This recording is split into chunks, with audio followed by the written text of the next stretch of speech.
అందరికీ నమస్కారం. Welcome to my channel. ఈ వీడియోలో దసరా కానుకగా 2 డీఏలు విడుదల. సీఎం మరియు డిప్యూటీ సీఎం ఫైనల్. పూర్తి వివరాలేంటో ఈ వీడియోలో తెలుసుకుందాం. వీడియోని ఎక్కడ గానీ స్కిప్ చేయకుండా ఎండ్ వరకు చూడండి ఫ్రెండ్స్. అప్పుడే ఇన్ఫర్మేషన్ పూర్తిగా అర్థమవుతుంది. అలాగే వీడియో చూస్తున్న ప్రతి ఒక్కరు వీడియోకి ఒక లైక్ చేయండి. ఈ వీడియోని తోటి ఉద్యోగ పెన్షన్ మిత్రులతో అయితే షేర్ చేయండి. కొత్తగా మన ఛానల్ చూస్తున్న వారు సబ్స్క్రైబ్ చేసుకున్నట్లయితే దయచేసి మన ఛానల్ అయితే సబ్స్క్రైబ్ చేసుకోండి. దీని ద్వారా నేను చేసే లేటెస్ట్ వీడియోస్ అన్ని మీ వరకు రీచ్ అవుతాయి. ఆలస్యం చేయకుండా వీడియోలోకి అయితే వెళ్ళిపోదాము. ఎంప్లాయీస్కి 2 డీఏలు దసరా కానుకగా ఇచ్చేందుకు ప్రభుత్వం సిద్ధం. అక్టోబర్ వేతనంతో కలిపి ఇచ్చేలాగా ప్లాన్. సర్కారుపై 300 కోట్ల రూపాయలు అదనపు భారం. డెసిషన్ తీసుకున్నటువంటి సీఎం, డిప్యూటీ సీఎం. ఉద్యోగులకు రాష్ట్ర ప్రభుత్వం దసరా కానుక ఇవ్వాలని అయితే అనుకుంటున్నది.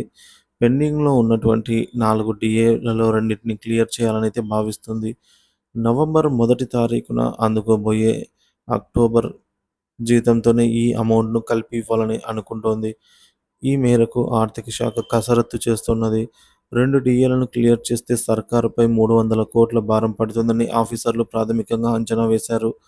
అయితే గత బీఆర్ఎస్ ప్రభుత్వంలో 2022 జూలై నుంచి డీఏలు పెండింగ్లో ఉన్నాయి. 5వ డీఏ సైతం రాబోతున్నందున ఇలాంటి ఆలస్యం చేయకుండా ప్రభుత్వం ప్రస్తుతానికి ఉన్న ఆర్థిక వనరుల లభ్యత మేరకు కనీసం రెండింటినైనా విడుదల చేయాలని సీఎం, డిప్యూటీ సీఎం చర్చించుకొని డెసిషన్ తీసుకున్నారని అయితే తెలుస్తుంది. ఉద్యోగులకు దసరా కానుకను ఇవ్వడానికి ప్రభుత్వం సిద్ధమవుతున్నది. పెండింగ్లో ఉన్నటువంటి 4 డీఏ కరువు భత్యాలలో రెండింటిని క్లియర్ చేయాలనుకుంటున్నది. నవంబర్ 1 తారీఖున అందుకోబోయే అక్టోబర్ లను ఇవ్వాలనుకుంటుంది. అక్టోబర్ నెలలో కలిపి. ఇక ప్రభుత్వంపై 300 కోట్ల రూపాయల భారం. రాష్ట్రంలోని లక్షలాది మంది కుటుంబాలు ఉత్సాహంగా జరుపుకునే దసరా పండుగ కానుకగా ఈ ప్రకటన చేయాలని భావిస్తున్నది. జూలై, డిసెంబర్ 2022, జనవరి నుంచి జూన్ వరకు 2023 డీఏలను 3.64% చొప్పున గత ప్రభుత్వం ప్రకటించింది. కానీ అమలు చేయకుండా పెండింగ్లో పెట్టడంతో ఇప్పుడు వాటికి మోక్షం కల్పించాలనుకుంటుంది ప్రస్తుత ప్రభుత్వం. బీఆర్ఎస్ సర్కారులో డీఏలకు నోచుకోలేకపోయిన ఉద్యోగులు కనీసం ఇప్పుడైనా ఈ విధంగా సాకారం అవుతుందేమో అనే ఆశతో ఉన్నారు. ఇదే విషయాన్ని 2 రోజుల క్రితం డిప్యూటీ సీఎం బట్టి విక్రమార్కను కలిసిన సందర్భంగా తెలంగాణ ఉద్యోగుల జేఏసీ ప్రతినిధులు ప్రస్తావించారు. ఎంప్లాయీస్ ఫ్రెండ్లీ ప్రభుత్వంగా వ్యవహరిస్తున్నందున సమస్యల పరిష్కారంపై దృష్టి సారిస్తామని, తప్పకుండా సానుకూల నిర్ణయం తీసుకుంటామని క్లారిటీ ఇచ్చారు. 2 డీఏలను క్లియర్ చేస్తే ప్రభుత్వానికి అదనంగా 300 కోట్ల చొప్పున భారం పడనున్నట్టు ఆర్థిక శాఖ ఆఫీసర్లు ప్రాథమిక అంచనా వేశారు.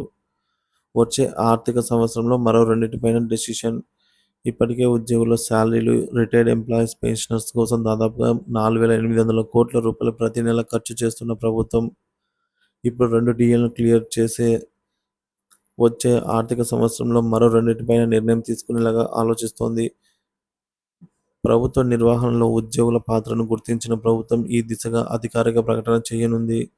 రైతులకు 2 లక్షల రుణమాఫీని 8,000 కోట్ల మేర ఒకే నెల వ్యవధిలో సంపూర్ణ అమలు చేసిన ప్రభుత్వానికి ఉద్యోగులకు 2 డీఏలను ఇవ్వడంలో ఏమీ పెద్ద కష్టమేమీ కాదన్న సందేశాన్ని ఉద్యోగులకు ఇవ్వాలనుకుంటోంది రాష్ట్ర ప్రభుత్వం.